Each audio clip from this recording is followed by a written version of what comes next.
옛날 아주 먼 옛날에 깊은 산골짜기를 휘감아 도는 강물이 유난히 맑고 깊은 어느 마을에 민석이라는 젊은이가 살고 있었습니다. 이 마을은 아침이면 강에서 피어오르는 물 한 개가 집들의 처마 밑까지 자욱하게 내려앉아 마치 구름 속에 떠있는 듯한 신비로운 풍경을 자아내는 곳이었으며 사람들의 인심 또한 그 강물처럼 맑고 순박하여 도둑이 없고 대문을 걸어 잠그는 법이 없는 평화로운 고장이었습니다. 민석은 일찍이 부모님을 여의고 홀로 농사를 지으며 살아가고 있었으나 타고난 성품이 워낙 성실하고 마음씨가 비단결같이 고와서 마을 어른들로부터 칭찬이 자자했고 누구 하나 그를 아끼지 않는 사람이 없었습니다. 그는 비록 넉넉지 않은 살림이었지만 자신의 집 앞을 지나가는 배고픈 나그네를 그냥 보내는 법이 없었고 굳은 일이 생기면 언제나 가장 먼저 달려가 돕는 마을의 든든한 일꾼이었습니다. 민석이 사는 마을 강 건너편에는 연희라는 이름을 가진 참하고 고운 처녀가 늙은 홀어머니를 모시고 살고 있었는데 그녀의 손재주가 어찌나 뛰어난지 그녀가 술을 놓으면 나비가 날아와 앉을 정도라고 소문이 나 있었습니다. 연희는 민석의 성실함과 따뜻한 마음씨를 전해 듣고 남몰래 연모하는 마음을 키워왔으며 민석 또한 장터에서 우연히 마주친 연희의 단아한 모습과 효심 깊은 행동을 보고 마음에 두고 있던 차였습니다. 두 마을 사람들은 이 선남선녀가 맺어지기를 한마음으로 바랐고 마침내 양가 어른들의 허락과 마을 사람들의 축복 속에 혼례 날짜가 잡히게 되었으니 이는 온 마을의 큰 경사요 기쁨이었습니다. 민석은 며칠 밤을 설레어 잠을 이루지 못했고 틈만 나면 강가에 나가 강 건너 연희가 사는 마을을 바라보며 다가올 행복한 미래를 꿈꾸곤 했습니다. 혼례를 앞두고 민석은 자신이 가진 것 중 가장 좋은 것들을 팔아 연희에게 줄 예물을 마련했는데 그 중에서도 가장 공을 들인 것은 바로 비단으로 지은 고운 꽃신이었습니다. 그는 읍내에서 가장 솜씨 좋은 갓바치를 찾아가 연희의 발에 꼭 맞고 편안하면서도 세상에서 가장 아름다운 신발을 만들어 달라고 몇 번이고 부탁하고 또 부탁했습니다.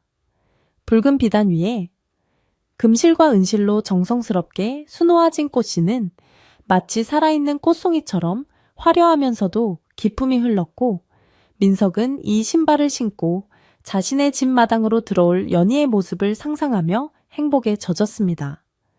연희 또한 민석이 보내온 꽃신을 받아들고 기쁨의 눈물을 흘렸으며 혼례날 이 신발을 신고 남편이 될 분을 평생 공경하며 따르겠다고 다짐하고 또 다짐했습니다.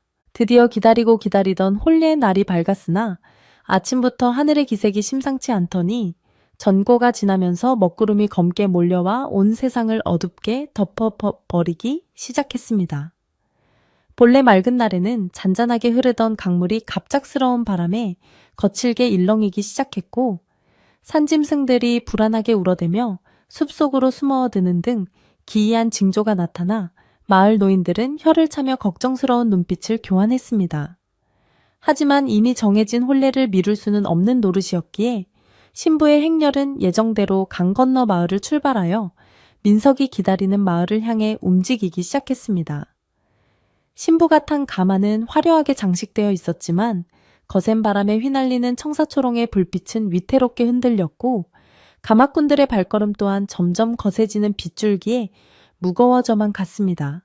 가마 한 백렬이 두 마을을 잇는 나무다리에 다다랐을 때 하늘에서는 마치 구멍이라도 뚫린 듯 억수 같은 장대비가 쏟아져 내리기 시작하여 앞을 분간하기조차 힘들 지경이 되었습니다.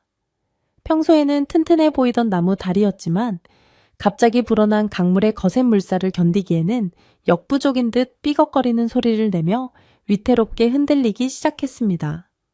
가마꾼들은 서로를 독려하며 조심스럽게 발을 내디뎠으나 다리의 중간쯤 이르렀을 때 거대한 파도와 같은 물살이 다리의 기둥을 강타했고 순식간에 다리의 한쪽이 무너져 내리며 신부가 탄 가마가 기우뚱하고 강물 쪽으로 쏠리고 말았습니다. 사람들의 비명소리가 빗소리에 묻혀 터져 나왔고 혼비백산한 사람들 사이로 가마는 중심을 잃고 성난 강물 속으로 곤두박질 치고 말았습니다.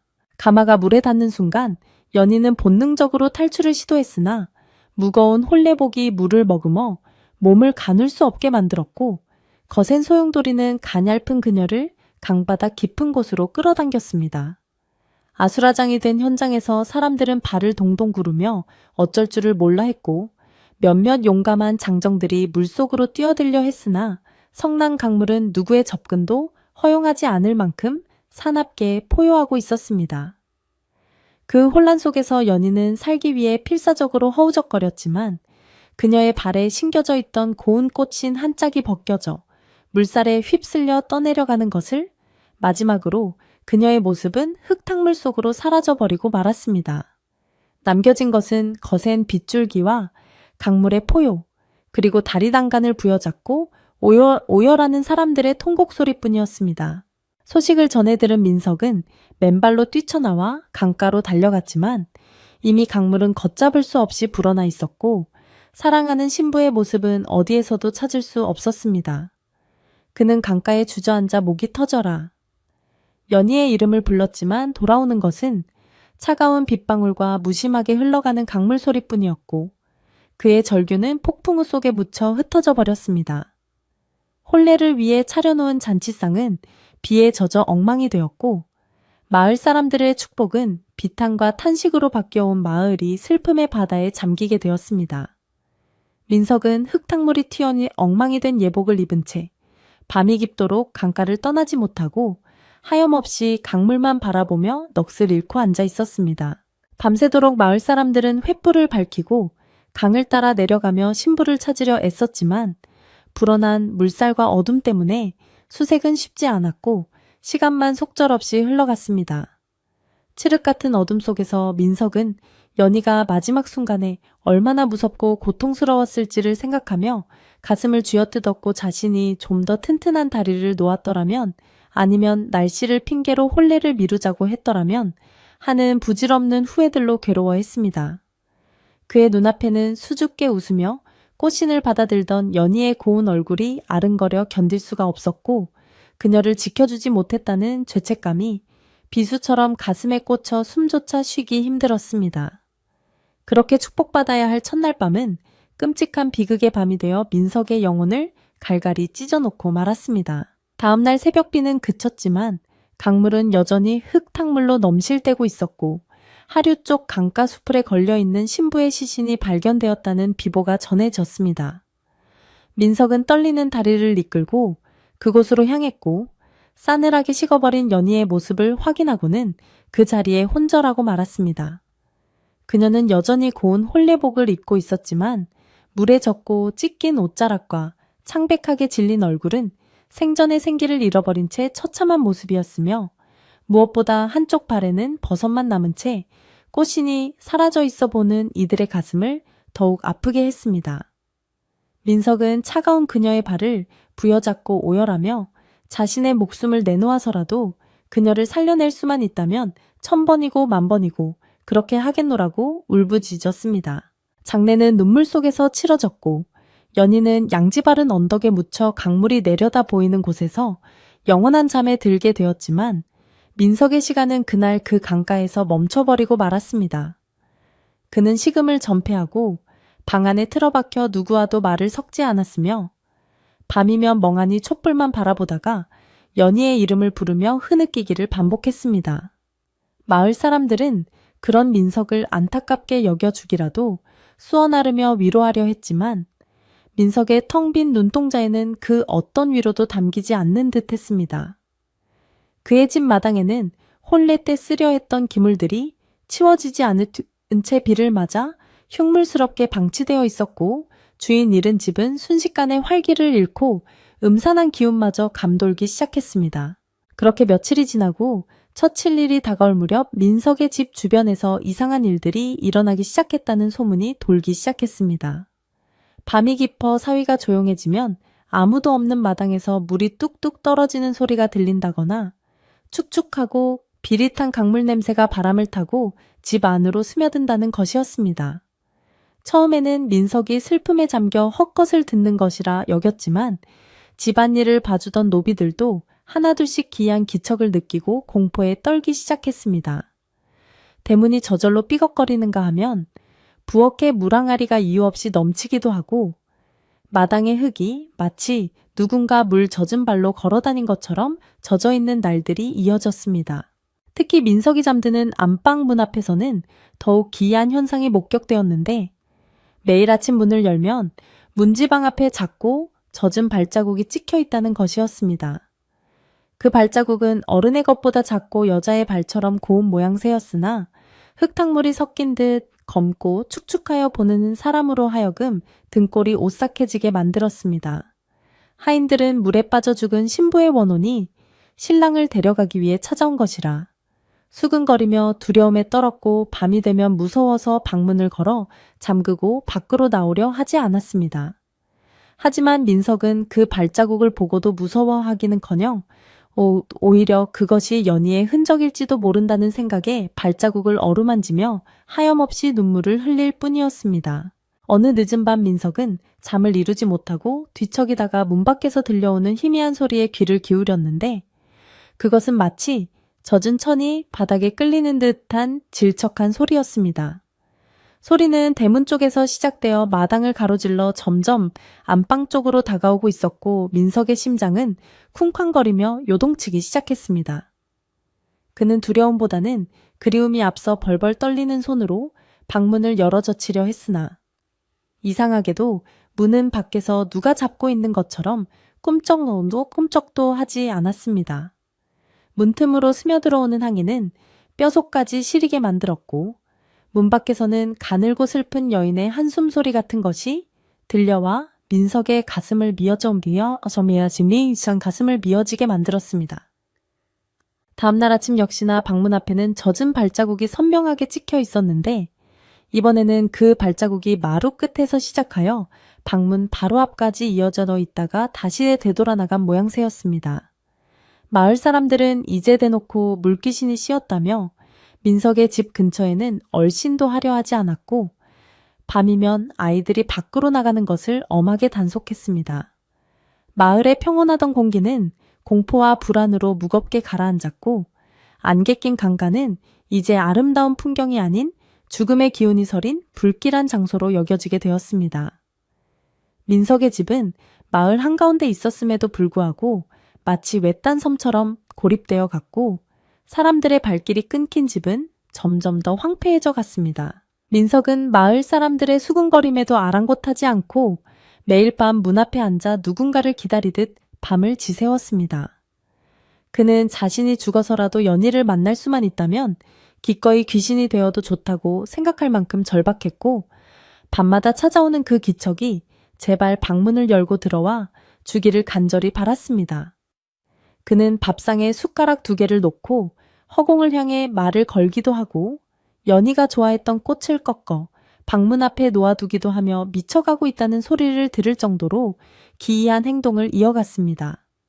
하지만 정작 그 존재는 문 밖을 서성거리기만 할 뿐 결코 방 안으로 들어오거나 모습을 드러내지는 않았기에 민석의 애간장은 더욱 타들어만 갔습니다. 그러던 어느 날 마을에서 가장 나이가 많고 지혜롭기로 소문난 촌장 어른이 민석의 집을 찾아왔는데 그는 마당에 찍힌 젖은 발자국을 한참 동안 말없이 들여다보았습니다. 촌장은 지팡이로 발자국을 가리키며 혀를 찾고 민석을 불러내어 엄중한 목소리로 경고를 하기 시작했습니다. 그는 이것이 단순한 그리움의 흔적이 아니라 억울하게 죽은 영혼이 이승에 대한 미련을 버리지 못해 떠도는 것이며 산 사람과 죽은 사람이 한 집에 머물면 결국 산 사람의 양기를 뺏겨 둘 다 불행해질 것이라고 말했습니다. 촌장은 당장 구슬하여 원혼을 달래거나 집을 비우고 떠나야 한다고 조언했지만 민석은 고개를 저으며 단호하게 거절했습니다. 민석은 촌장에게 제 아내는 저를 해칠 사람이 아닙니다. 비록 모습은 보이지 않으나 분명 무슨 할 말이 있어 찾아오는 것일 텐데 어찌 쫓아낼 궁리를 하겠습니까? 라고 말하며 눈물을 글썽였습니다. 그의 확고한 태도에 촌장은 혹은 더 이상 말을 잇지 못하고 긴 한숨을 내쉬며 돌아갔지만 마을 사람들의 불안감은 쉽게 가라앉지 않았습니다. 밤마다 들려오는 물기 어린 발자국 소리와 흐느끼는 바람 소리는 마을 전체를 공포의 도가니로 몰아넣었고 급기야는 밤에 우물가에 물을 길러 나갔던 아낙네가 하얀 소복을 입고 젖은 머리카락을 늘어뜨린 여인을 보았다며 기절하는 소동까지 벌어졌습니다. 소문은 꼬리에 꼬리를 물고 퍼져나가 이제는 옆 마을 사람들까지 민석의 집을 귀신의 집이라 부르며 피하게 되었습니다.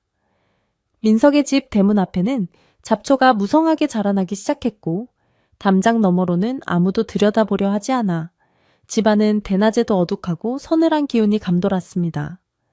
민석은 점점 야위어 갔고 눈 밑은 검게 죽어 사람의 형색이 아니었지만 그의 집착은 날이 갈수록 심해져만 갔습니다.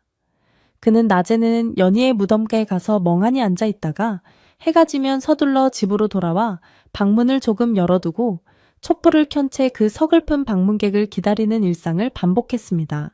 비가 추적추적 내리는 날이면 그 현상은 더욱 뚜렷해져서 마루뿐만 아니라 부엌과 장독대 주변까지 온통 젖은 발자국으로 뒤덮이곤 했습니다. 하지만 이상하게도 그 발자국들은 하나같이 신발을 신지 않은 맨발의 모양을 하고 있었고 발가락이 웅크러진 듯한 형태를 띠고 있어 보는 이로 하여금 안쓰러움을 자아내기도 했습니다. 민석은 그 발자국 하나하나가 연희가 겪고 있는 고통의 증거인 것 같아 마음이 찢어지는 듯했고 자신이 해줄 수 있는 것이 아무것도 없다는 무력감에 절망했습니다. 그는 혹시나 하는 마음에 현관에 마른 수건을 깔아놓기도 했지만 다음 날이면 그 수건은 흠뻑 젖어 물을 짜낼 수 있을 정도가 되어 있었습니다. 어느 날 밤 민석은 깜빡 잠이 들었다가 차가운 손이 자신의 뺨을 스치는 듯한 느낌에 소스라치게 놀라 깨어났습니다. 방 안은 촛불이 꺼져 칠흑같이 어두웠지만 코끝에는 비릿한 물 냄새와 함께 은은한 연꽃 향기가 섞여 맴돌고 있었습니다. 그것은 연희가 생전에 즐겨 쓰던 냄새와 똑같은 향기였기에 민석은 허공에 대고 연희냐 연희 거기 있는 것이냐 라고 외치며 손을 휘저었습니다. 하지만 잡히는 것은 차가운 공기뿐이었고 밖에서는 빗소리에 섞여 서러운 울음소리 같은 것이 멀어져 가고 있었습니다. 민석은 문을 박차고 밖으로 뛰쳐나갔지만 빗줄기 사이로 희미한 그림자 하나가 대문을 빠져나가는 것을 보았을 뿐이었습니다. 이 기이하고도 슬픈 이야기는 바람을 타고 산 너머절에까지 전해지게 되었고 평소 민석의 성품을 아껴주던 노스님의 귀에도 들어가게 되었습니다. 스님은 마을에 내려와 흉흉해진 민석의 집을 둘러보고는 단순한 원기의 장난이 아님을 직감하고 깊은 생각에 잠겼습니다. 집안 곳곳의 서린 기운은 원망이나 분노라기보다는 깊은 슬픔과 간절한 그리움에 가까웠고 특히 방문 앞을 맴도는 기운은 안타까울 정도로 애처로운 것이었기 때문입니다. 스님은 민석의 손을 잡고 위로하며 이 문제를 해결하기 위해서는 두려움을 버리고 죽은 자가 진정으로 원하는 것이 무엇인지 마음의 눈으로 보아야 한다고 일러주었습니다. 민석은 스님의 말씀을 듣고 마음을 다잡으며 더 이상 슬퍼만 하고 있을 것이 아니라 연희가 왜 저승으로 가지 못하고 이승을 떠도는지 그 이유를 반드시 찾아내겠다고 결심했습니다. 그는 눈물을 닦고 집안을 정돈하며 밤이 오기를 기다리는 자세를 바꾸어 차분하고 맑은 정신으로 그 발자국 소리를 맞이할 준비를 했습니다. 마을 사람들은 여전히 두려움에 떨며 민석을 걱정했지만 민석의 눈빛은 그 어느 때보다 단호하고 깊어져 있었습니다. 이제 안개 낀 강마을의 비극은 새로운 국면을 맞이하여 숨겨진 진실이 드러날 순간만을 조용히 기다리고 있었습니다.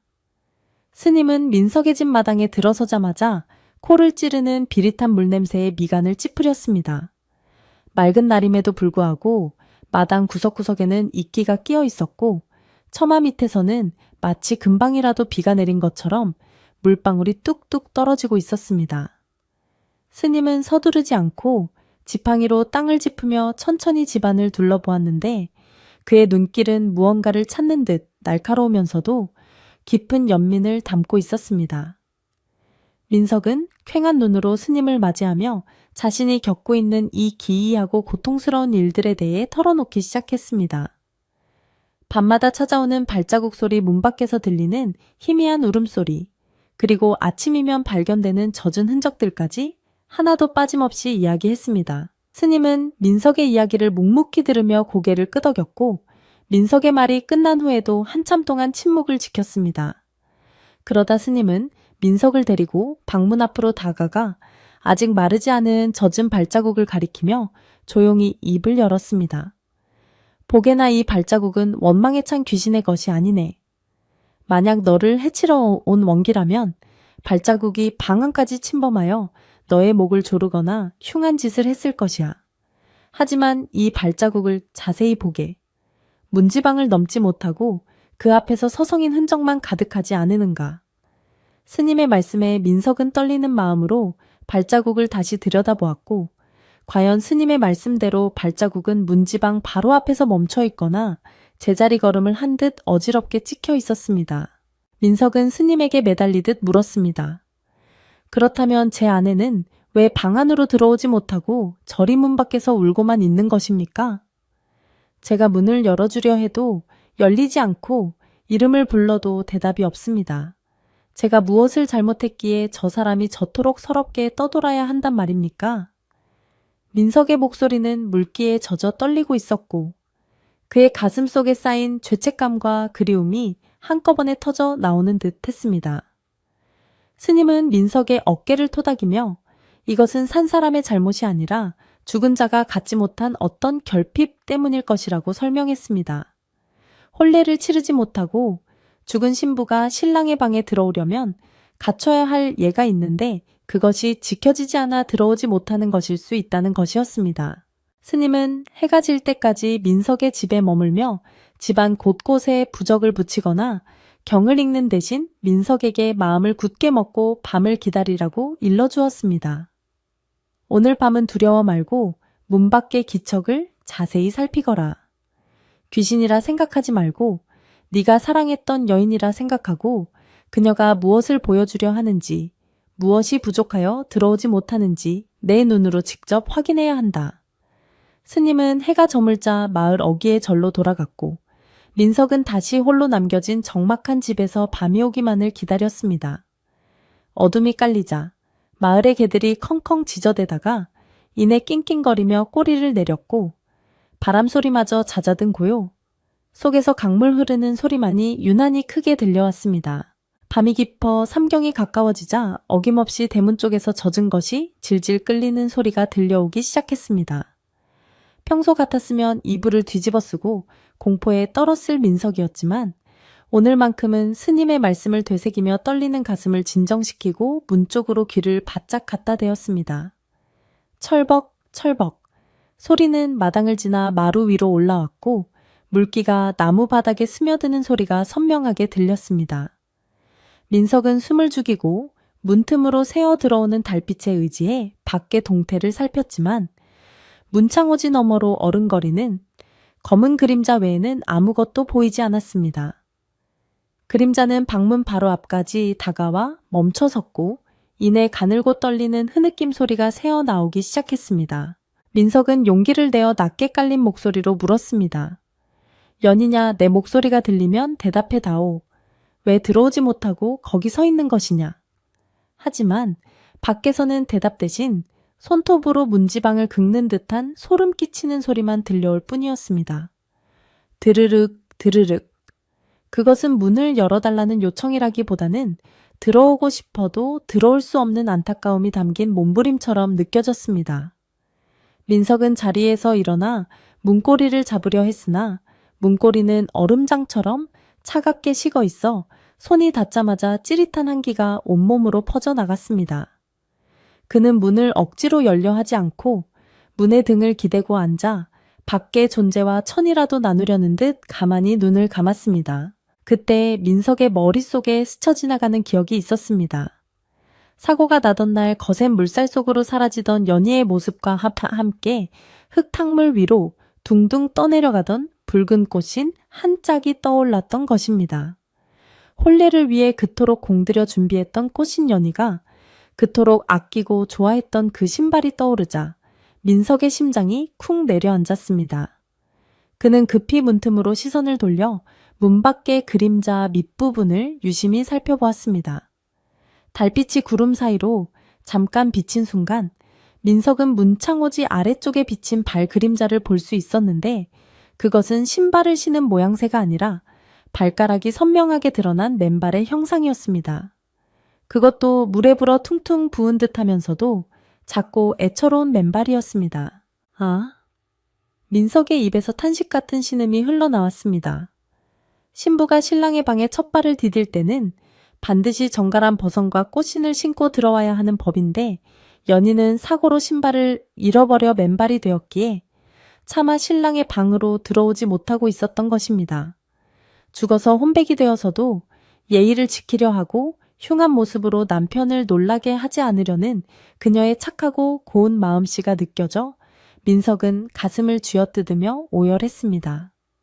문 밖의 존재도 민석의 울음소리를 들었는지 긁는 소리를 멈추고 한참을 문 앞에 서 있다가 달기 울 시간이 가까워오자 스르르 물러나 사라졌습니다. 다음날 아침 스님이 다시 찾아왔을 때 민석은 밤새 운탓에 퉁퉁 부은 눈으로 스님을 맞이했습니다. 그는 간밤에 본 것과 깨달은 것을 스님에게 낱낱이 고했고 스님은 고개를 끄덕이며 민석의 짐작이 맞을 것이라고 말했습니다. 그렇지 신부가 꽃신도 없이 어찌 신방에 들 수 있겠는가. 그 아이는 죽어서도 자네를 지아비로 섬기며 예를 다하고 싶었던 게야. 억울함보다 더 큰 것이 바로 자네를 향한 그 마음이었던 것이지. 스님의 말씀에 민석은 다시금 눈시울을 붉혔지만 이제는 슬픔에만 잠겨 있을 때가 아니라는 것을 깨달았습니다.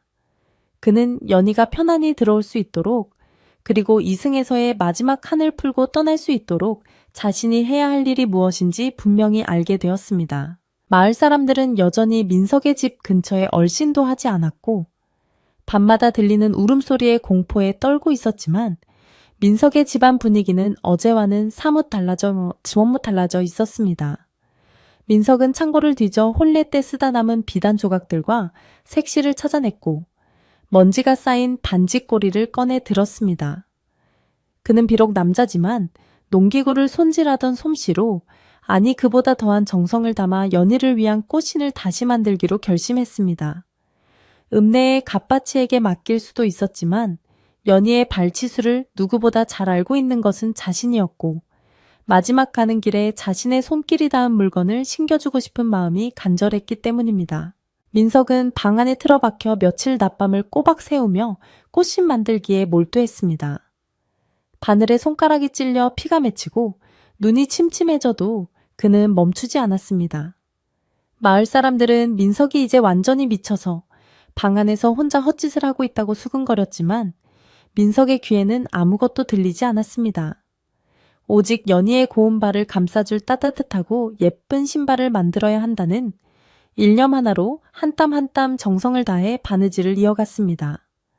그가 바늘을 꽂을 때마다 연희와 함께했던 추억들이 떠올라 가슴이 아렸지만 완성된 꽃신을 보고 기뻐할 연희의 모습을 상상하며 억지로 미소를 지어 보였습니다. 그러는 동안에도 밤마다 젖은 발자국 소리는 계속해서 찾아왔습니다. 하지만 민석은 이제 더 이상 두려워하지 않았고 오히려 문 밖을 향해 다정한 목소리로 말을 건네곤 했습니다. 조금만 기다려 다오 연아. 내 거의 다 만들었다. 이제 곧 따뜻한 신을 신고 들어오게 해줄 테니 조금만 더 참아다오. 문 밖의 존재도 민석의 마음을 아는지 전처럼 문을 긁거나 서럽게 울지 않고 조용히 문 앞에 머물다 가곤 했습니다. 민석과 보이지 않는 영혼 사이에는 말로 설명할 수 없는 애틋한 교감이 흐르고 있었고 차갑고 습했던 집안의 공기도 조금씩 온기를 되찾아가는 듯했습니다. 한편 마을에는 또 다른 소문이 돌기 시작했는데 민석의 집 앞을 지나던 사람이 밤중에 문틈으로 새어나오는 불빛 아래서 민석이 누군가와 도란도란 이야기하는 소리를 들었다는 것이었습니다. 사람들은 민석이 귀신에 홀려 혼잣말을 하는 것이라며 더욱 기피했지만 개 중에는 민석의 지극한 정성이 귀신조차 감동시킬 것이라며 안타까워하는 이들도 생겨났습니다. 특히 마을의 아낙네들은 혼례날 비명에 간 신부의 처지를 동정하며 민석이 무사히 이 시련을 넘기기를 남몰래 기도해주기도 했습니다. 강물은 여전히 무심하게 흐르고 있었지만 마을 사람들의 마음속에도 조금씩 변화의 물결이 일고 있었던 것입니다. 드디어 민석이 꽃신을 완성하던 날 밤, 하늘에는 유난히 밝은 보름달이 떠올라 민석의 마당을 환하게 비추었습니다. 민석이 만든 꽃신은 비록 전문가의 솜씨만큼 매끄럽지는 못했지만 붉은 비단 위에 놓인 꽃문의 수는 그 어떤 명품보다도 화려하고 정성이 가득 담겨 있었습니다. 민석은 떨리는 손으로 꽃신을 어루만지며 이것이 연희의 발에 꼭 맞기를, 그리고 이 신발이 그녀를 편안한 곳으로 인도해 주기를 간절히 빌었습니다. 그는 깨끗한 물을 떠와 목욕 재개를 하고 방 안에 촛불을 밝힌 뒤 정성스럽게 상을 차려 꽃신을 올려두었습니다. 이제 모든 준비는 끝났고 연희를 맞이할 시간만이 남아 있었습니다. 민석은 방문을 활짝 열어두고 싶었지만 스님의 조언대로 아직은 때가 아니라는 생각에 방문을 굳게 닫고 문 밖에 인기척이 나기만을 기다렸습니다. 자정이 넘어가자 여지없이 강바람과 함께 습한 기운이 몰려오더니 대문이 삐걱거리며 열리는 소리가 났습니다. 철벅철벅. 물 젖은 발소리는 그 어느 때보다 무겁고 느리게 들려왔고 마치 작별을 고하러 오는 듯한 슬픔이 묻어 있었습니다.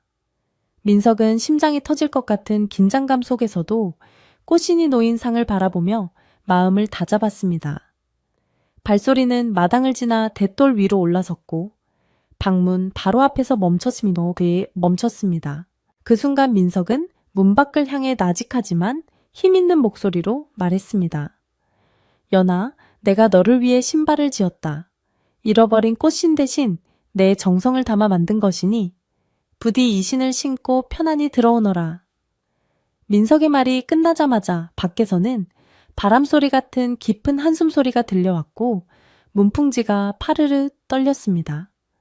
민석은 자리에서 일어나 조심스럽게 방문을 향해 다가갔습니다. 이제 그는 문을 열고 연희에게 꽃신을 건네줄 준비가 되어 있었습니다. 비록 눈에 보이는 형상은 무서울지라도 그 안에 담긴 영혼은 자신이 사랑했던 바로 그 여인임을 믿어 의심치 않았기에 민석의 손은 더 이상 떨리지 않았습니다. 하지만 민석이 문고리를 잡으려는 찰나 문 밖에서 다급한 목소리 아니 목소리라기보다는 머릿속을 직접 울리는 듯한 텔레파시 같은 외침이 들려왔습니다. 서방님 안 됩니다. 지금 문을 여시면 제 흉한 꼴을 보시게 됩니다. 부디 신발만 문 밖에 내어주세요. 그것은 꿈속에서 듣던 연희의 목소리와 똑같았습니다. 민석은 멈칫하며 눈물을 흘렸습니다. 죽어서까지 자신의 흉한 모습을 남편에게 보이지 않으려는 여인의 절절한 마음에 가슴이 미어지는 듯했습니다. 민석은 고개를 저으며 말했습니다. 아니다. 내 모습이 어떻든 너는 내 아내다. 내 손으로 직접 신겨주고 싶구나. 그러나 문 밖의 기운은 단호했습니다. 찬바람이 문고리를 잡은 민석의 손을 밀어내는 듯했고 더 이상 다가오지 말라는 무언의 압력이 느껴졌습니다. 민석은 결국 연희의 뜻을 꺾을 수 없음을 깨닫고 눈물을 머금은 채 방문을 아주 조금만 열기로 타협했습니다. 문틈으로 꽃신을 내밀면 그녀가 가져갈 수 있도록 말입니다. 민석은 떨리는 손으로 문고리를 돌렸고 굳게 닫혀있던 방문이 끼익 소리를 내며 손가락 하나 들어갈 만큼의 틈을 보였습니다. 그 틈 사이로 차갑고 추측한 냉기가 훅 끼쳐 들어왔지만 그 속에는 익숙하고 그리운 연꽃 향기가 섞여 있었습니다. 민석은 만들어둔 꽃신을 문틈 가까이 밀어놓았습니다. 여기 있다 연아, 이 신을 신고 부디 따뜻해지거라. 그의 목소리는 울먹임으로 잦아들었습니다. 잠시 후 문틈 사이로 희고 창백한 손 물에 불어 퉁퉁 붓고 손톱이 빠진 듯한 참혹한 손이 쑥 들어왔습니다. 민석은 비명을 지르는 대신 그 손을 덥석 잡고 싶었지만 그 손은 순식간에 꽃신을 낚아채듯 잡고는 다시 어둠 속으로 사라졌습니다. 그리고 문 밖에서는 신발을 신는 듯한 부스럭거리는 소리와 함께 만족스러운 듯한 안위 감격에 겨운 듯한 흐느낌 소리가 들려왔습니다. 잠시 후 젖은 발소리는 다시 들리지 않았습니다. 대신 마루를 가볍게 밟는 듯한 사각사각 하는 비단 신발 끌리는 소리가 들려왔습니다. 그것은 물기를 머금은 무거운 소리가 아니라 새 신을 신고 조심스럽게 걷는 맑고 경쾌한 소리였습니다. 민석은 그 소리만으로도 연희가 기뻐하고 있음을 알 수 있었습니다. 그녀는 마침내 맨발의 부끄러움과 고통에서 벗어나 당당한 신부의 모습으로 돌아온 것입니다. 민석은 방문에 귀를 대고 그 아름다운 발소리를 들으며 하염없이 눈물을 흘렸습니다. 이제야 비로소 그녀를 제대로 떠나보낼 수 있는 준비가 시작된 것 같았습니다. 이튿날 날이 밝자 민석은 꽃신을 만들고 남은 천조각들을 모아 태우며 연희를 위한 작은 제사를 준비했습니다. 마을 사람들은 밤새 무슨 일이 있었는지 궁금해하며 민석의 집 주변을 기웃거렸지만 굳게 닫힌 대문은 열리지 않았습니다. 민석은 이제 마지막 의식을 위해 강가로 나가야 함을 알았습니다. 그녀가 잃어버린 꽃신을 대신할 새 꽃신을 신고 찾아왔으니 이제 그녀를 묶어두고 있던 차가운 강물과 영원한 이별을 고해야 할 시간이 온 것입니다. 민석은 품속에 연희가 좋아하던 빗과 거울을 챙겨 넣고 결연한 표정으로 대문을 나섰습니다. 안개 낀 강가는 여전히 스산했지만 민석의 눈에는 더 이상 두려움의 장소가 아니었습니다. 그곳은 사랑하는 연희가 잠들어 있는 곳이자 그녀를 자유롭게 놓아주어야 할 약속의 장소였습니다. 민석의 발걸음은 강가를 향해 한 걸음 한 걸음 옮겨졌고 마을 사람들도 하나둘씩 그의 뒤를 따라 묵묵히 강가로 향했습니다. 이제 길고 길었던 슬픔의 터널을 지나 마지막 매듭을 풀 순간이 다가오고 있었습니다. 민석의 손에는 향과 초가 들려 있었고 그의 마음속에는 연희에게 전하지 못한 수만 가지의 말들이 소용돌이치고 있었습니다. 강물은 간밤에 내린 비 때문인지 아니면 풀지 못한 원한 때문인지 평소보다 더욱 검푸른 빛을 띠며 거칠게 굽이쳐 흐르고 있었습니다.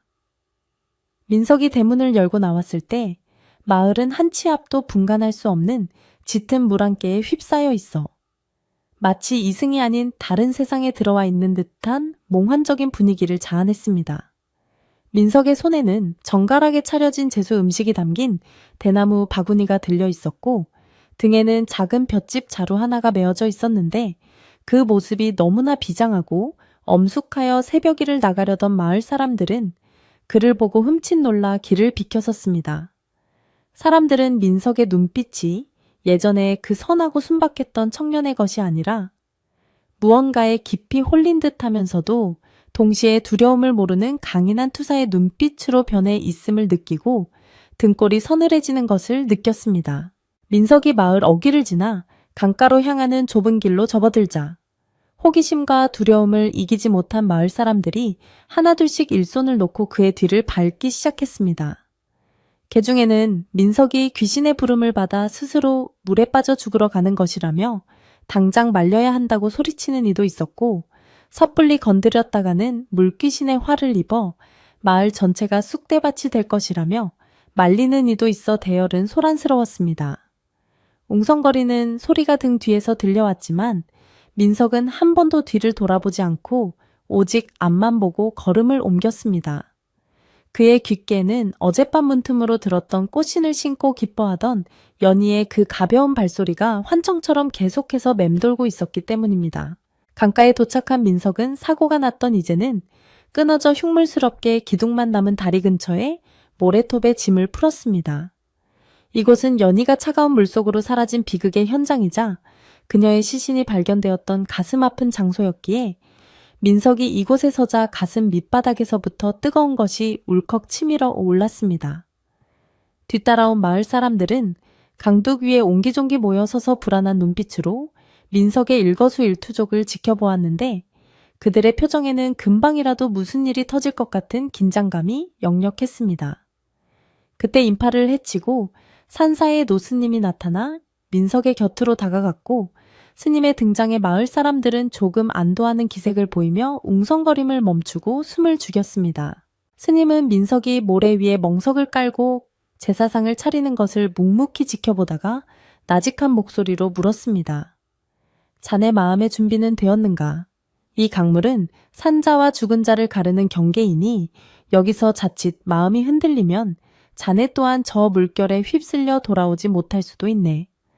스님의 경고는 엄중했지만 민석은 담담하게 고개를 끄덕이며 대답했습니다. 스님, 저는 두렵지 않습니다. 제 아내는 저를 해치러 온 악귀가 아니라 그저 신발 한 짝이 없어 춥고 부끄러워 떨고 있던 가여운 여인일 뿐이었습니다. 제가 어찌 그녀를 무서워하겠습니까? 저는 오늘 그녀가 편안히 떠날 수 있도록 길을 열어주러 온 것입니다. 민석은 바구니에서 하얀 쌀밥과 맑은 술, 그리고 연희가 좋아했던 배와 곶감을 꺼내 상 위에 올렸습니다. 그리고 가장 중요한 물건, 품속 깊이 간직해왔던 연희의 유품인 얼레빛과 송어울, 그리고 어젯밤 만들고 남은 붉은 비단 자투리를 꺼내 상 한가운데에 놓았습니다. 강바람이 불어와 촛불을 위태롭게 흔들었지만 민석은 몸으로 바람을 막아서며 기어이 향해 불을 붙였습니다. 향 연기가 피어오르자 매캐하면서도 신비로운 향내가 강바람에 실려 퍼져나갔고 그 순간 잔잔하던 강물이 갑자기 소용돌이치며 거친 파도 소리를 내기 시작했습니다. 강둑 위에 있던 마을 사람들 사이에서 비명소리가 터져 나왔습니다. 저것 봐, 물이 끓어오른다. 물귀신이 노했어. 사람들은 뒷걸음질 치며 도망치려 했지만 호기심과 공포가 뒤섞여 발이 떨어지지 않는 듯 제자리에 얼어붙어 있었습니다. 검푸른 강물은 마치 살아있는 짐승처럼 으르렁거리며 모래톱을 덮칠 듯 넘실거렸고 하늘에는 갑자기 먹구름이 몰려와 대낮인데도 사위가 어둑해지기 시작했습니다. 그것은 흡사 혼례 날의 그 끔찍했던 폭풍우를 연상시키는 불길한 광경이었기에 민석의 손도 잠시 덜덜 떨렸습니다. 하지만 그는 눈을 질끈 감고 연희의 이름을 마음속으로 부르며 정신을 다잡았습니다. 민석은 제사상 앞에 무릎을 꿇고 앉아 술을 한 잔 가득 부어 강물에 뿌렸습니다. 연아, 내 목소리가 들리느냐? 네가 그토록 원하던 꽃신을 신고 이제는 춥지 않으냐? 내가 여기 왔다. 내 서방이 여기 왔다. 민석의 외침은 강바람을 타고 강 건너편까지 쩌렁쩌렁 울려 퍼졌습니다. 그러자 기이한 일이 벌어졌습니다. 민석이 술을 뿌린 자리의 강물이 부글부글 끓어오르더니 그곳에서부터 하얀 거품이 일며 모래사장 쪽으로 무언가 다가오는 듯한 파동이 생겨났습니다. 마을 사람들은 숨을 멈추고 그 광경을 지켜보았고 아이들은 무서워 부모의 치맛자락 뒤로 숨었습니다. 그때 누군가 떨리는 목소리로 소리쳤습니다. 저기 좀 봐, 모래 위에 발자국이. 사람들의 시선이 일제히 강가 젖은 모래밭으로 쏠렸습니다. 물가에서부터 제사상 쪽으로 아무도 걷지 않은 깨끗한 모래 위에 젖은 발자국이 하나씩 찍히고 있었습니다. 그런데 그 발자국은 예전 집 마당에서 보았던 발가락이 뭉개지고 진흙이 섞인 흉한 맨발 자국이 아니었습니다. 그것은 분명하고 또렷하게 찍힌 코가 뾰족하고 바닥 문양이 선명한 꽃신의 자국이었습니다. 보이지 않는 누군가가 새신을 신고 물에서 걸어 나와 민석을 향해 다가오고 있는 것이었습니다. 마을 사람들은 경악했습니다. 세상에 저게 무슨 조화란 말인가. 귀신이 신발을 신고 걷다니. 사람들은 공포에 질려 웅성거렸지만 스님은 합장하고 낮은 목소리로 연부를 외우기 시작했습니다. 민석은 눈앞에 찍히는 꽃신 자국을 보며 왈칵 눈물을 쏟았습니다. 연희로구나. 정말로 그 신을 신었구나. 발자국은 천천히 아주 조심스럽게 다가와 민석이 엎드려 있는 바로 앞 제사상 앞에서 딱 멈춰 섰습니다. 민석은 고개를 들어 허공을 바라보았고 비록 눈에는 보이지 않지만 그곳에 연희가 서서 자신을 내려다보고 있음을 온몸의 감각으로 느낄 수 있었습니다. 차가웠던 강바람이 순간 잦아들고 민석의 주변으로만 따뜻하고 부드러운 기운이 감돌기 시작했습니다. 그것은 마치 봄날의 햇살 같은 온기였고 그 온기 속에서 민석은 연희가 자신에게 속삭이는 듯한 환청을 들었습니다. 서방님, 고맙습니다. 정말 고맙습니다. 이 신발이 너무나 예쁘고 편하네요. 이제 더 이상 발이 시리지 않습니다. 민석은 허공을 향해 손을 뻗으며 울부짖었습니다. 미안하다, 연아. 내가 너무 늦게 알아주어 미안하다. 그 차가운 물속에서 얼마나 떨었느냐. 이제라도 따뜻한 신을 신겨줄 수 있어 다행이다. 이 광경을 지켜보던 마을 사람들의 시선도 점차 변하기 시작했습니다. 처음에는 공포와 혐오의 눈빛이었으나 민석의 절절한 사랑과 그에 응답하는 듯한 신비로운 현상을 목격하자 그들의 마음속에도 연민과 감동이 피어오르기 시작했습니다. 특히 홀레날 사고를 목격했던 아낙네들은 옷소매로 눈물을 훔치며 수군거렸습니다. 저걸 보니 웡이가 아니었어. 신발을 잃어버려 못 가고 있었던 게야. 아이고 불쌍해라. 저 어린 것이 얼마나 서러웠을꼬. 마을을 짓누르던 흉흉한 소문과 오해에는 강가에 찍힌 저 선명한 좀비 꽃신 자국 하나로 눈 녹듯 사라지고 그 자리에 죽음조차 갈라놓지 못한 부부의 애틋한 정만이 남게 되었습니다. 그러나 모든 것이 해결된 것은 아니었습니다. 연희가 꽃신을 신었을지라도 그녀는 여전히 이승과 저승 사이를 떠도는 홀령기였고 그녀가 가야 할 길은 아직 멀었습니다. 스님은 연부를 멈추고 민석에게 다가와 말했습니다. 자, 이제 그녀가 예를 갖추었으니 저승 가는 길을 밝혀주어야 하네. 자네가 그녀를 보내주는 의식을 치러야 그녀가 뒤를 돌아보지 않고 떠날 수 있어. 스님의 말씀에 민석은 무거운 몸을 일으켰습니다.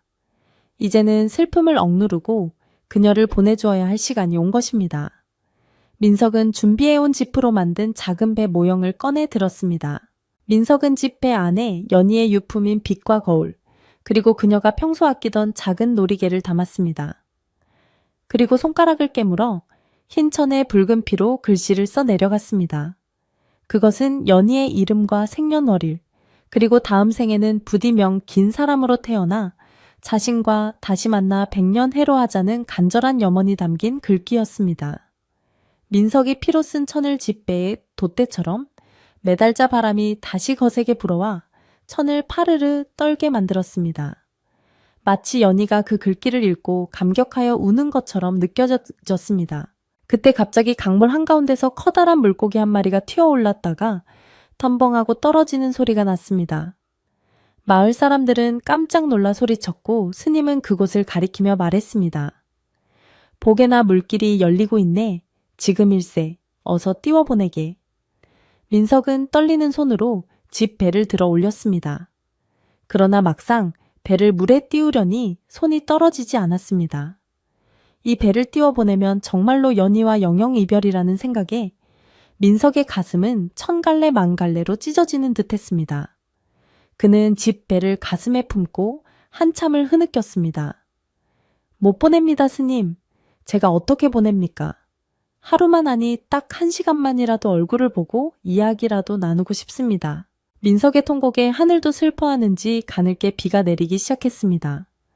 빗방울은 민석의 어깨를 적시고 모래 위에 찍힌 꽃신 자국을 조금씩 지워가기 시작했습니다. 스님은 안타까운 표정으로 민석을 달래며 말했습니다. 자네가 잡고 있으면 그 아이는 영원히 구천을 떠도는 웡이가 될 뿐이야. 사랑한다면 놓아주는 법도 알아야 하네. 그 아이가 따뜻한 신을 신고 좋은 곳으로 갈 수 있게 자네 손으로 밀어주게나. 스님의 간곡한 설득에 그리고 문득 느껴지는 따뜻한 바람이 민석의 젖은 뺨을 어루만져 주는 것을 느끼며 민석은 겨우 마음을 다잡았습니다. 민석은 강물로 걸어 들어갔습니다. 차가운 강물이 발목을 적시고 무릎까지 차올랐지만 그는 추위를 느끼지 못했습니다. 허리춤까지 물이 차오르는 곳에 섰을 때 민석은 조심스럽게 집배를 물 위에 내려놓았습니다. 잘 가라, 연아. 부디 좋은 곳으로 가거라. 내 너를 영원히 잊지 않을 것이다. 민석의 손에서 떠난 집배는 거센 물살에 휩쓸려 금방이라도 뒤집힐 듯 위태로워 보였지만 신기하게도 중심을 잡고 강 한가운데를 향해 나아가기 시작했습니다. 마치 보이지 않는 손이 배를 받치고 있는 것 같았습니다. 그 순간 강둑에 있던 사람들 사이에서 또 한 번 탄성이 터져 나왔습니다. 어허, 저거 좀 봐, 나비다. 나비? 비가 내리는 궂은 날씨에 어디서 날아왔는지 모를 하얀 나비 한 마리가 집배 주위를 빙글빙글 돌며 날고 있었던 것입니다. 나비는 거친 비바람 속에서도 날개가 젖지 않는 듯 사뿐거리며 배를 인도하듯 앞장서 날아갔습니다. 민석은 그 나비를 보며 연희의 환생임을 직감했습니다. 생전에 수놓기를 좋아하여 나비를 부르던 그녀의 솜씨처럼 그녀의 영혼이 나비가 되어 마지막 인사를 건네는 것이라 생각했습니다. 집배와 나비가 안개 속으로 희미하게 멀어져 갈 때까지 민석은 강물 속에 서서 움직이지 않았습니다. 마을 사람들도 그 장엄하고 슬픈 광경에 압도되어 숨소리조차 내지 못하고 그저 바라만 보고 있었습니다. 그런데 갑자기 강하류 쪽에서 검은 그림자가 물 위로 솟구치더니 집 배가 나아가는 길을 막아서는 듯한 형상을 했습니다. 그것은 마치 썩은 나무둥치 같기도 하고 거대한 뱀 같기도 한 기괴한 모습이었습니다. 스님의 눈빛이 날카로워졌습니다. 이런 강을 지키는 텃귀신이 길을 막으려 하는구나. 혼자 보내서는 안 되겠어. 스님은 급히 품에서 염주를 꺼내 던지며 큰 소리로 주문을 외우기 시작했습니다. 나무 아미탑을 길을 비켜라. 억울한 혼이 제 갈 길을 가는데 감히 회방을 놓느냐.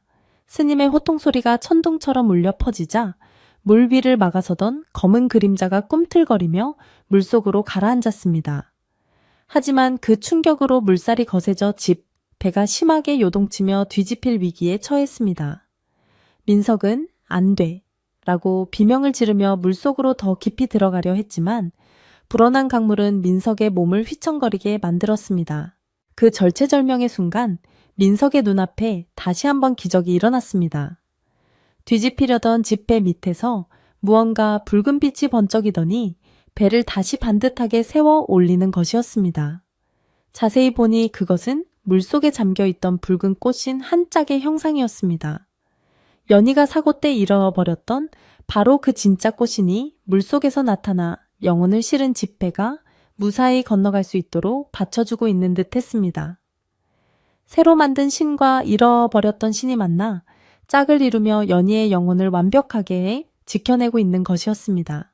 이제 집배는 안개 너머 보이지 않는 곳으로 완전히 사라졌습니다. 거칠게 울부짖던 강물 소리도 잦아들고 하늘을 뒤덮었던 먹구름 사이로 한 줄기 햇살이 비치기 시작했습니다. 민석은 탈진한 듯 물속에 주저앉았지만 그의 표정은 한결 편안해져 있었습니다. 마을 사람들은 누가 먼저랄 것도 없이 강가로 내려와 민석을 부축해 물 밖으로 끌어냈습니다. 그들의 손길에는 더 이상 두려움이나 기피함이 없었고 오직 따뜻한 위로와 동료애만이 담겨 있었습니다. 민석의 몸은 젖고 떨리고 있었지만 그의 마음속에 자리 잡았던 무거운 돌덩이는 이제 강물과 함께 멀리 떠내려가고 없었습니다. 이 날의 사건은 단순한 장례가 아니었습니다. 그것은 마을 전체가 가지고 있던 두려움의 빗장을 풀고 산 사람과 죽은 사람이 화해하는 거대한 구판과도 같았습니다. 민석이 보여준 지극한 사랑은 마을 사람들의 얼어붙은 마음을 녹였고 앞으로 다가올 평화를 예고하고 있었습니다.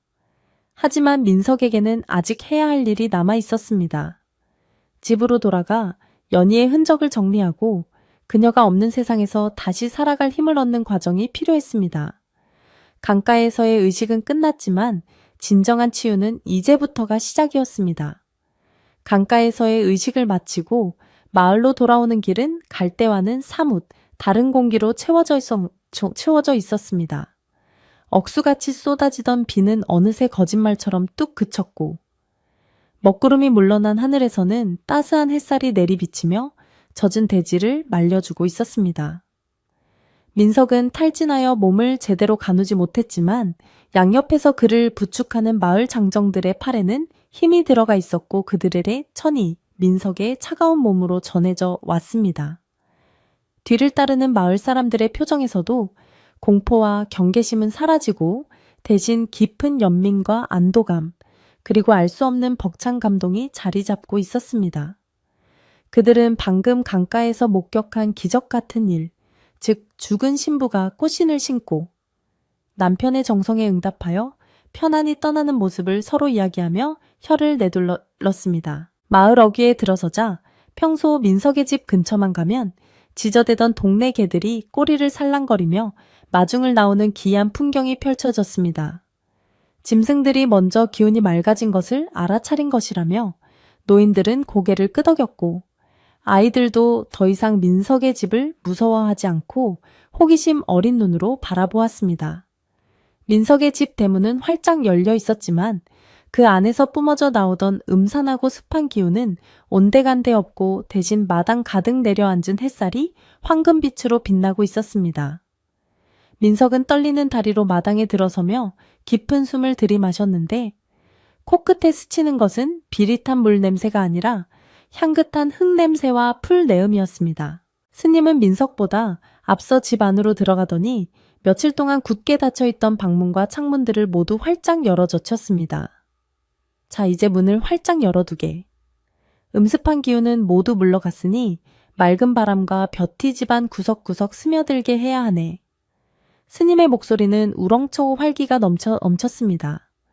민석은 스님의 말에 따라 안방으로 들어갔는데 놀랍게도 방 안은 마치 군부를 뗀 것처럼 훈훈한 온기가 감돌고 있었습니다. 불과 어젯밤까지만 해도 냉골 같던 바닥이 따뜻해진 것을 느끼며 민석은 이것이 연희가 마지막으로 남기고 간 사랑의 온기임을 직감할 수 있었습니다. 방바닥을 살피던 민석의 눈에 믿을 수 없는 광경이 들어왔습니다. 매일 아침이면 문지방 앞을 흥건하게 적시던 물자국과 젖은 발자국이 감쪽같이 사라져 있었던 것입니다. 대신 그 자리에는 어디서 날아왔는지 모를 작은 들꽃 꽃집 몇 장이 사뿐히 내려앉아 있었고 은은한 연꽃 향기가 방 안을 가득 채우고 있었습니다. 민석은 무릎을 꿇고 앉아 그 꽃잎을 조심스럽게 손바닥 위에 올려놓았습니다. 축축하고 차가운 느낌은 전혀 없었고 바스락거릴 정도로 보송보송하게 마른 꽃이 피었습니다. 그것은 연희가 더 이상 물속에 갇혀있지 않고 마른 땅을 밟으며 빛 속으로 나아갔다는 확실한 증거였습니다. 뒤따라 들어온 촌장 어른과 마을 사람들도 깨끗해진 방바닥을 확인하고는 탄성을 질렀습니다. 정말 귀신같이 물기가 사라졌구먼. 그토록 닦아내도 다시 생겨나던 물자국이 아니던가. 촌장은 민석의 손을 잡으며 그동안 오해하고 피했던 것에 대해 사과했습니다. 자네가 이렇게 깊은 속내로 부인을 달래고 있었는지도 모르고 우리는 그저 무섭다고만 하여 자네를 외롭게 두었네. 늙은 내가 생각이 짧았어. 부디 용서하게나. 촌장의 진심 어린 사과에 민석은 고개를 저으며 눈시울을 붉혔습니다. 아닙니다, 어르신. 모두가 무서워할 만한 일이었습니다. 이제라도 알아주시니 그저 감사할 따름입니다. 그때 마을 아낙네들이 팔을 걷어붙이고 나섰습니다. 자, 이러고 있을 때가 아니에요. 집안의 묵은 기운을 털어내고 고생한 민석 총각 기력도 보충해줘야지 않겠어요. 부녀회장 격인 아주머니가 큰 소리로 외치자 사람들은 기다렸다는 듯이 각자 집으로 뛰어가 빗자루와 걸레 그리고 음식을 해올 재료들을 챙겨왔습니다. 순식간에 민석의 집은 마을 잔치라도 벌어진 듯 왁자지껄한 활기로 가득 찼습니다. 남자들은 마당에 쌓인 젖은 낙엽을 쓸어내고 무너진 담장을 보수하기 시작했고 여자들은 부엌으로 들어가 솥을 걸고 불을 지폈습니다. 부엌 아궁이에 장작불이 활활 타오르자 굴뚝으로 하얀 연기가 피어올랐고 집안에는 구수한 밥 냄새와 국 끓는 냄새가 퍼지기 시작했습니다. 그동안 민석이 슬픔에 잠겨 돌보지 않아 썰렁했던 부엌이 다시금 생명의 기운으로 채워지는 순간이었습니다. 아낙네들은 묵은 먼지를 털어내고 행주로 식기들을 뽀드득 소리가 나도록 닦으며 서로 이야기를 나누었습니다. 세상에 그런 꽃신을 만들어줄 생각을 하다니. 우리 집 양반 같으면 도망가기 바빴을 텐데. 그러게 말이야. 민석 총각의 정성이 하늘에 닿아 부인이 좋은 곳으로 갔을 거야. 그들의 대화 속에서 민석은 더 이상 귀신 들린 집 주인이 아니라 순정 깊고 믿음직한 남편으로 다시 태어나고 있었습니다. 마당 한편에서는 남자들이 멍석을 깔고 앉아 막걸리 한 사발씩을 돌리며 분위기를 돋우었습니다. 촌장은 민석을 상석에 앉히고 술 한 잔을 가득 따라주며 말했습니다. 이 술은 흉한 것을 씻어내고 복을 부르는 술일세. 자네 그동안 마음고생 많았으니 쭉 들이키고 다 털어버리게. 민석은 촌장이 따라준 술을 단숨에 비웠습니다. 목을 타고 넘어가는 알싸한 술기운이 얼어붙었던 가슴속 응어리를 녹여내리는 듯했습니다. 마을 사람들은 민석의 어깨를 두드리며 격려했고 민석은 그동안의 외로움이 눈 녹듯 사라지는 것을 느꼈습니다. 음식이 다 마련되자 마당에는 커다란 밥상이 차려졌습니다.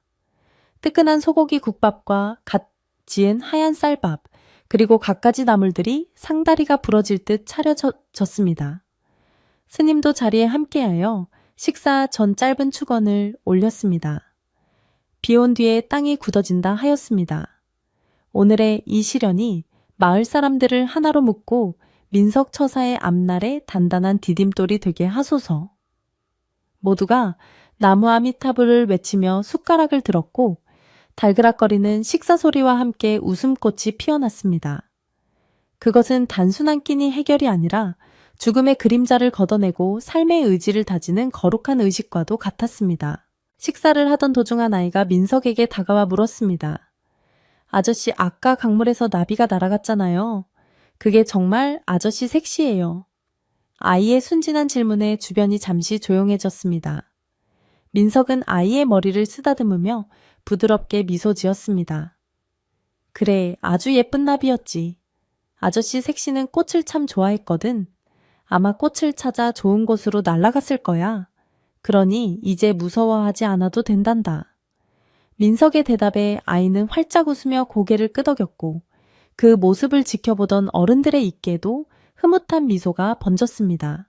해가 뉘엿뉘엿 넘어가고 땅거미가 질 무렵이 되자 사람들은 하나둘씩 집으로 돌아갈 채비를 했습니다. 그들은 민석에게 혼자 밤을 보내는 것이 무섭지 않겠느냐고 걱정스럽게 물었지만 민석은 단호하게 고개를 저었습니다. 괜찮습니다. 이제 이 집에는 무서운 것이 없습니다. 오히려 아내가 남겨준 따뜻한 기운이 저를 지켜줄 것 같습니다. 마을 사람들은 민석의 씩씩한 모습에 안심하며 내일 날이 밝으면 다시 와서 농사일을 도와주겠노라고 약속하고 대문을 나섰습니다. 북적이던 사람들이 모두 떠나고 민석의 집에는 다시 고요가 찾아왔습니다. 하지만 이 고요는 예전의 그 공포스럽고 적막한 고요와는 질적으로 달랐습니다. 풀벌레 소리가 정겹게 들려오고 밤바람은 시원하게 땀을 식혀주었습니다. 민석은 깨끗하게 정돈된 마루에 앉아 하늘을 올려다보았습니다. 낮에 맑게 개었던 하늘에는 어느새 별들이 총총히 박혀 보석처럼 빛나고 있었습니다.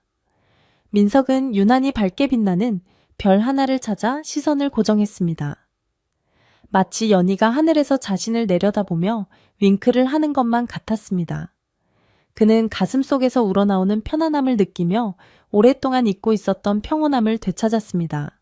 민석은 방으로 들어가 촛불을 켰습니다. 그리고 연희의 위패를 모셔둔 작은 탁자 앞에 앉았습니다. 그는 탁자 위에 놓인 빈자리를 바라보았습니다.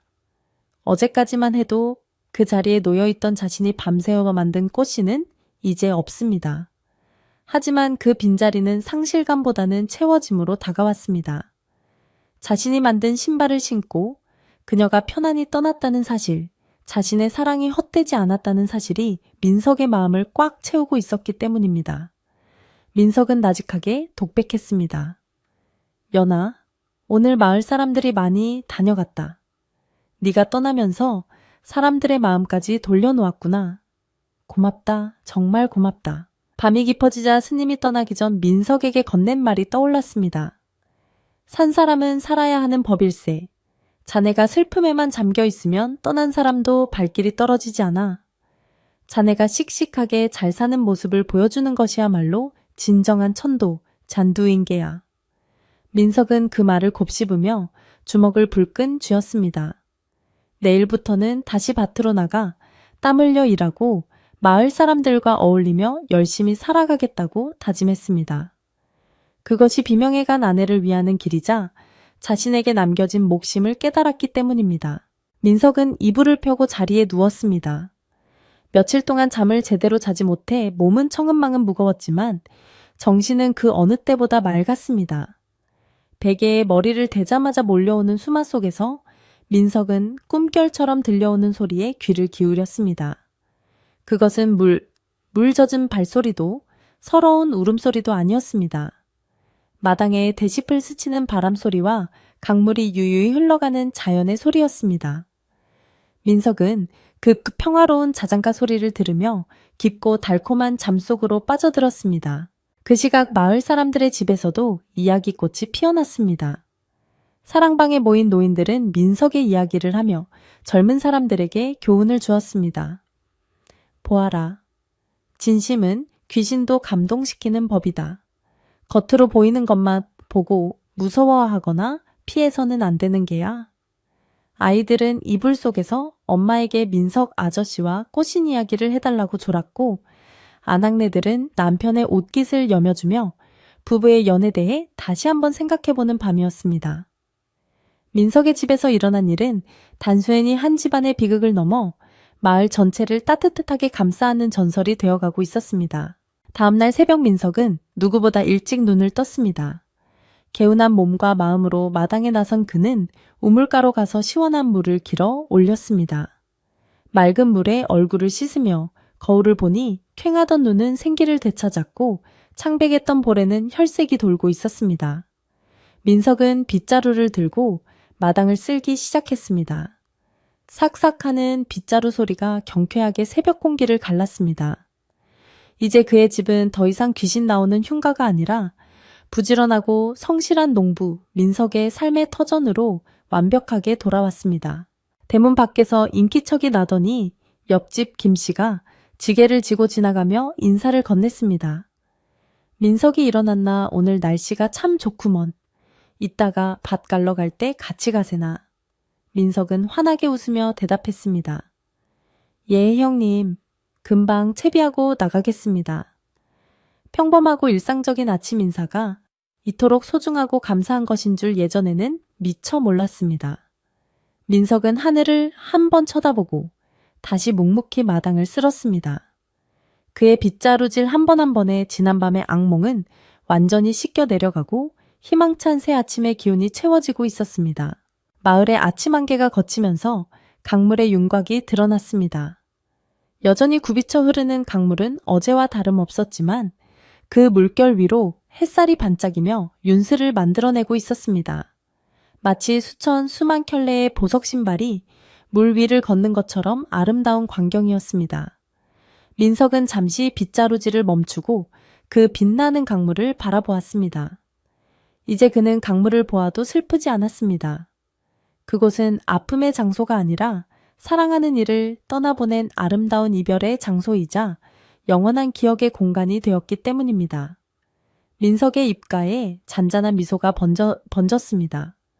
세월은 흐르는 강물과 같아서 한 번 지나가면 다시 돌아오지 않지만 그 강물이 남긴 비옥한 흙 위에 새로운 생명이 싹트든 민석의 삶에도 잔잔하고 깊은 평화가 찾아왔습니다. 계절이 바뀌어 산천초목이 옷을 갈아입을 때마다 민석의 집 마당에는 갖가지 꽃들이 피어나 향기를 뽐냈고 그 중에서도 연희가 좋아했던 연꽃과 국화는 유독 탐스럽게 자라나 보는 이들의 눈길을 사로잡았습니다. 민석은 더 이상 슬픔에 잠겨 방 안에 틀어박혀 있던 예전의 그 유약한 청년이 아니었으며 아침 일찍 일어나 밭을 갈고 저녁이면 마을 사람들과 어울려 웃음을 나누는 듬직한 농사꾼으로 거듭나 있었습니다. 그의 얼굴에 드리워져 있던 어두운 그림자는 완전히 걷히고 대신 세월의 연륜이 묻어나는 온화하고 넉넉한 미소가 자리 잡았습니다. 마을 사람들은 이제 민석의 집을 꽃신집이라 부르며 부부의 애틋한 사랑과 정성이 깃든 명당으로 여기게 되었습니다. 과거에 사람들이 두려워하여 피해가던 그 길은 이제 마을의 사랑방으로 통하는 가장 번화한 길이 되었고 대문은 언제나 활짝 열려 있어 지나가는 사람 누구라도 들어와 목을 축이고 쉬어갈 수 있었습니다. 민석은 농사를 지어 수확한 곡식과 과일을 아낌없이 이웃과 나누었으며 마을에 어려운 일이 생기면 가장 먼저 발벗고 나서서 돕는 것을 주저하지 않았습니다. 그의 헌신적인 태도는 죽은 아내에게 못다한 사랑을 세상에 베푸는 것처럼 보였고 사람들은 그런 민석을 보며 진정한 어른이라 칭송했습니다.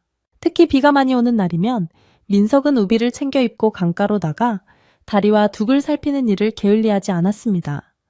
그는 다시는 자신과 같은 비극을 겪는 사람이 없도록 마을 장정들을 모아 낡은 나무 다리를, 헐고 튼튼한 돌다리를 놓는 대공사를 주도하기도 했습니다.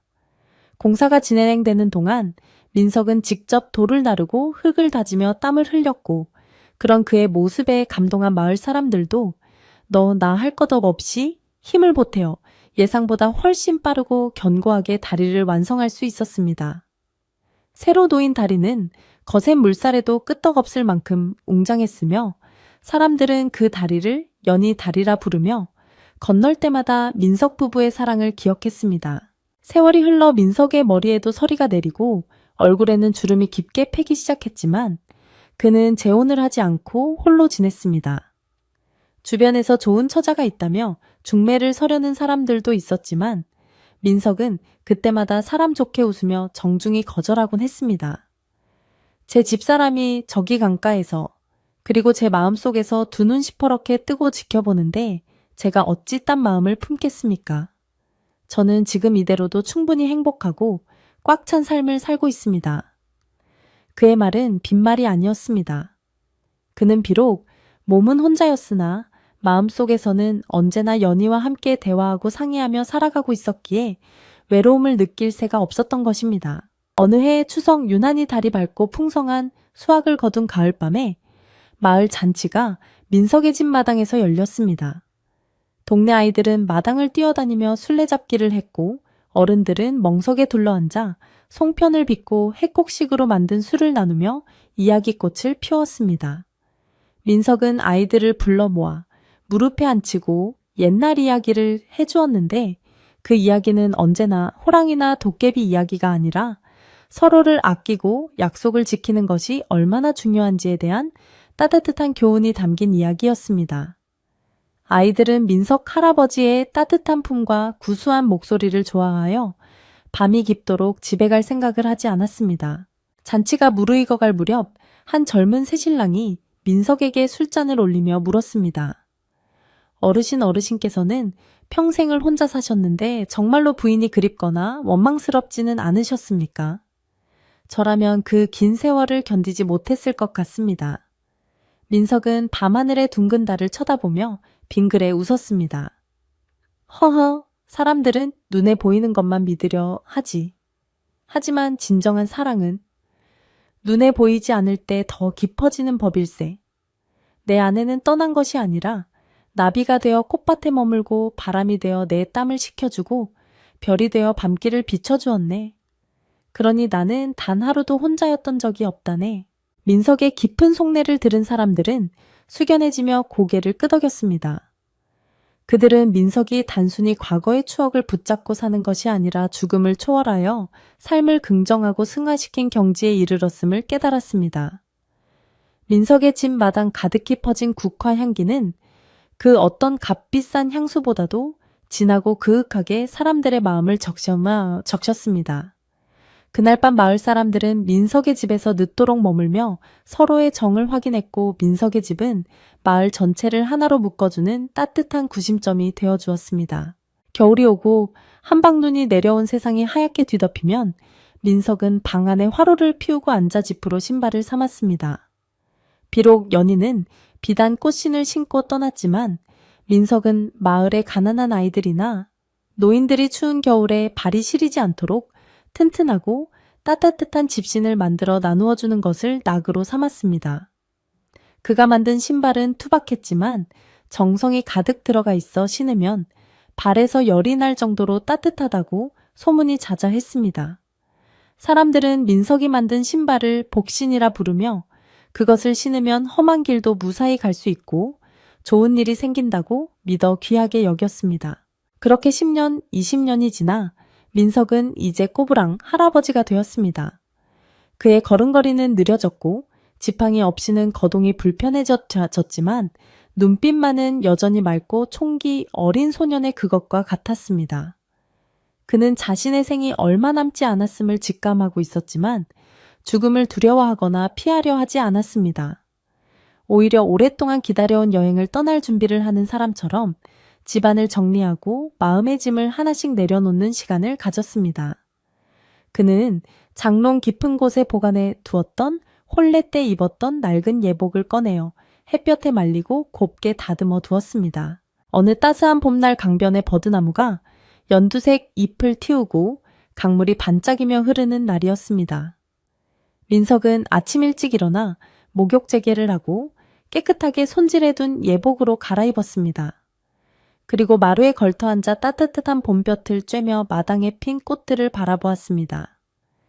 나비 한 쌍이 날아와 뜰 위를 춤추듯 날아다니고 담장 너머에서는 아이들의 책 읽는 소리가 낭랑하게 들려왔습니다. 민석은 눈을 지그시 감고 그 평화로운 소리들을 감상하며 자신의 인생이 참으로 아름답고 가치 있는 것이었음을 되새겼습니다. 오후가 되자 나른한 졸음이 몰려왔습니다. 민석은 마루 기둥에 등을 기대고 편안한 자세를 취했습니다. 그때 대문 쪽에서 아주 익숙하고 그리운 소리가 들려왔습니다. 사각사각. 그것은 흙탕물을 튀기는 젖은 발소리가 아니라 고운 비단 꽃신이 마른 땅을 밟을 때 나는 경쾌하고 우아한 소리였습니다. 민석의 입가에 환한 미소가 번졌습니다. 그는 눈을 뜨지 않아도 누가 오고 있는지 알 수 있었습니다. 수십 년을 기다려온 바로 그 손님이 이제야 자신을 데리러 온 것입니다. 소리는 점점 가까워져 마루 앞까지 다가왔고 이내 향긋한 연꽃 내음이 민석의 코끝을 간지럽혔습니다. 민석은 천천히 눈을 떴습니다.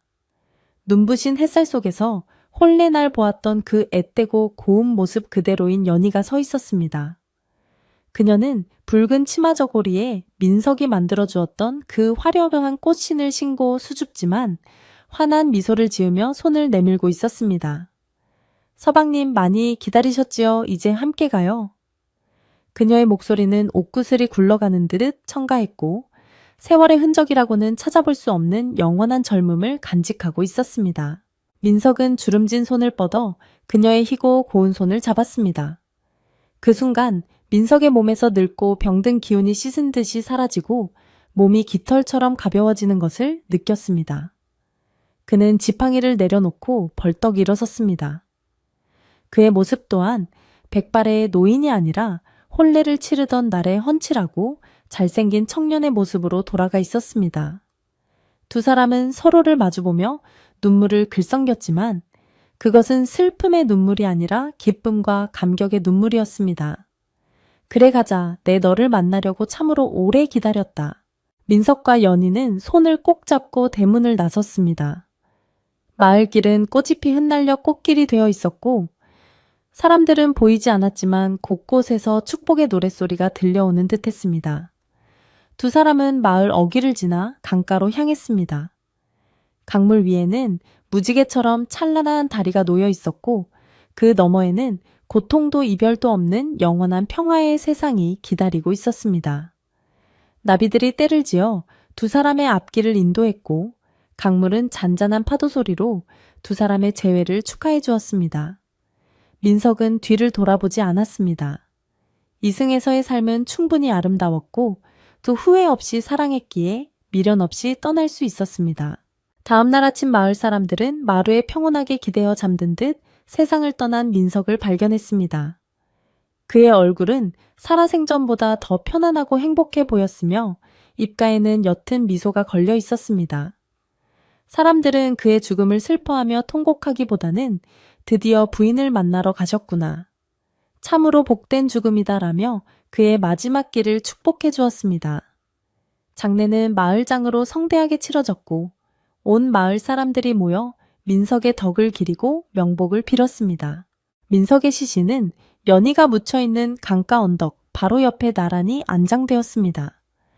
두 개의 봉분이 다정하게 어깨를 맞대고 강물을 내려다보는 모습은 보는 이들의 마음을 뭉클하게 만들었습니다. 장례가 끝나고 사람들이 돌아간 뒤 무덤계는 이름 모를 들꽃들이 피어나 두 사람의 보금자리를 감싸 안았습니다. 밤이 되면 반딧불이들이 날아와 두 무덤 사이를 오가며 작은 등불을 밝혀주었고 강바람은 언제나 그곳에 머물며 두 사람의 영원한 사랑을 속삭여 주었습니다. 그 후로도 오랫동안 마을 사람들의 입에서는 민석과 연희의 이야기가 전설처럼 전해져 내려왔습니다. 혼례를 앞둔 신랑 신부는 꼭 두 사람의 무덤을 찾아가 백년해로를 빌었고, 부부싸움을 한 사람들은 강가에 앉아 흐르는 물을 보며 마음을 다스리고 화해하곤 했습니다. 민석의 집은 마을 회관으로 개조되어 여전히 사람들의 웃음소리가 끊이지 않는 따뜻한 공간으로 남았으며, 마루 밑에는 민석이 남긴 집신들이 잘 보존되어 후대 사람들에게 나눔의 정신을 가르쳐 주었습니다. 비 오는 날 밤이면 가끔 강가에서 꽃신 끄는 소리가 들린다는 소문도 있었지만 이제 아무도 그 소리를 무서워하지 않았습니다. 사람들은 그 소리를 들으면 민석 할아버지와 연희 할머니가 마실 나오셨나 보다 하며 창문을 열고 반가운 인사를 건네곤 했습니다. 두려움의 대상이었던 젖은 발자국은 사라지고 대신 사랑과 그리움이 빚어낸 아름다운 꽃신 소리만이 남아 마을의 안녕을 지켜주는 수호신이 된 것입니다. 옛적 산과 들이 고요하던 때에 시작된 이 이야기는 슬픔이 어떻게 사랑으로 치유되고 죽음이 어떻게 삶을 완성하는지를 보여주며 사람들의 가슴 속에 긴 여운을 남겼습니다. 강물은 오늘도 변함없이 굽이쳐 흐르고 안개 낀 아침이면 어디선가 은은한 연꽃 향기가 바람을 타고 마을로 내려와 잠든 사람들의 꿈속을 향기롭게 적셔주었습니다. 그렇게 민석과 연희는 저승에서도 그리고 이승의 기억 속에서도 영원히 함께하며 행복하게 살았답니다.